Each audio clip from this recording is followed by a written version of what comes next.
करीब 47 साल की दुश्मनी, 6 हफ्ते का युद्ध और अब आमने सामने बातचीत। दुनिया की नजरें इस वक्त इस्लामाबाद पर टिकी हैं, जहां अमेरिका और ईरान के बीच एक ऐतिहासिक वार्ता होने जा रही है।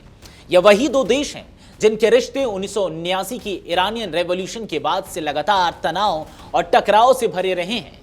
लेकिन अब हाल ही में हुए 6 हफ्तों के संघर्ष और उसके बाद घोषित संघर्ष विराम के बीच दोनों देश कूटनीति के रास्ते पर लौटने की कोशिश कर रहे हैं। इस बातचीत की खास बात यह है कि 1979 के बाद यह पहली बार इतने उच्च स्तर पर दोनों देशों के प्रतिनिधि आमने सामने बैठ सकते हैं। हालांकि अभी साफ नहीं है कि यह सीधी बातचीत होगी या फिर शटल डिप्लोमेसी के जरिए, जहां दोनों पक्ष अलग अलग कमरों में होंगे और मध्यस्थ देश संदेशों का आदान प्रदान करेगा। अमेरिका की तरफ से उपराष्ट्रपति जेडी वेंस इस वार्ता में हिस्सा लेने इस्लामाबाद पहुंचे। उनके साथ विशेष दूत स्टीव विटकॉफ और जेरेड कुशनेर भी मौजूद हैं। वहीं ईरान की ओर से संसद अध्यक्ष मोहम्मद गालिबफ इस बातचीत का नेतृत्व करेंगे। इस उच्च स्तरीय बैठक को लेकर पाकिस्तान ने सुरक्षा के कड़े इंतजाम किए हैं।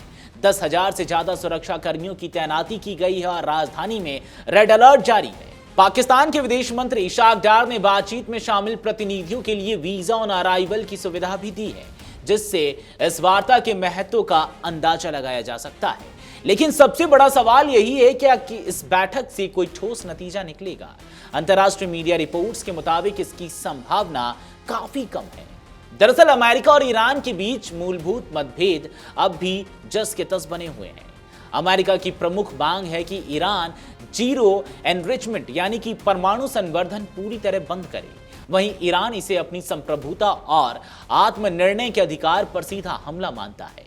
यही मुद्दा इस वार्ता की सबसे बड़ी बाधा बन सकता है। दूसरी बड़ी चुनौती इजराइल का मुद्दा है। सवाल उठ रहा है कि क्या अमेरिका अपनी तरफ से बातचीत कर रहा है या इजराइल के हितों का प्रतिनिधित्व कर रहा है, क्योंकि अगर कोई समझौता होता भी है तो इस बातचीत की कोई गारंटी इजराइल उसे मान ले, ऐसी कोई गारंटी नहीं है। तीसरी और सबसे संवेदनशील चुनौती है स्ट्रेट ऑफ हॉर्मुज। ईरान ने साफ कर दिया है कि वह इस रणनीतिक जलडमरू मध्य पर अपना नियंत्रण बनाए रखेगा। साथ ही उसने चेतावनी दी है कि अगर इजराइल ने लेबनान में हिजबुल्लाह पर हमले जारी रखे तो वह जवाबी कार्रवाई करेगा। इससे संघर्ष विराम पर भी खतरा मंडराने लगा है।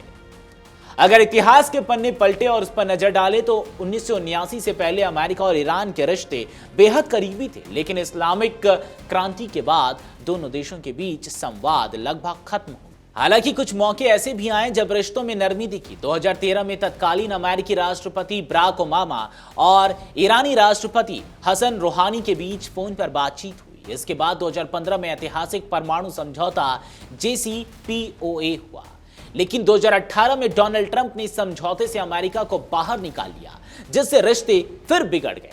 अब एक बार फिर इतिहास मोड़ पर आ खड़ा है। ये दोनों देश इस्लामाबाद में बातचीत की टेबल पर है, लेकिन सवाल वही है, क्या कूटनीति बंदूक की आवाज को दबा पाएगी?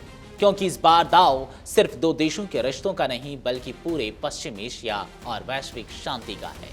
अब दुनिया की नजरें इसी बातचीत पर टिकी है। आखिर बातचीत किस मेज पर समझौता होता है, या फिर ये संघर्ष एक नया रूप लेता है और आगे चलकर और बढ़ता है और विकराल हो सकता है, जिसका खामियाजा पूरी दुनिया भुगत सकती है। इस पूरे मामले पर आपकी क्या राय है, कमेंट सेक्शन में जरूर बताएं।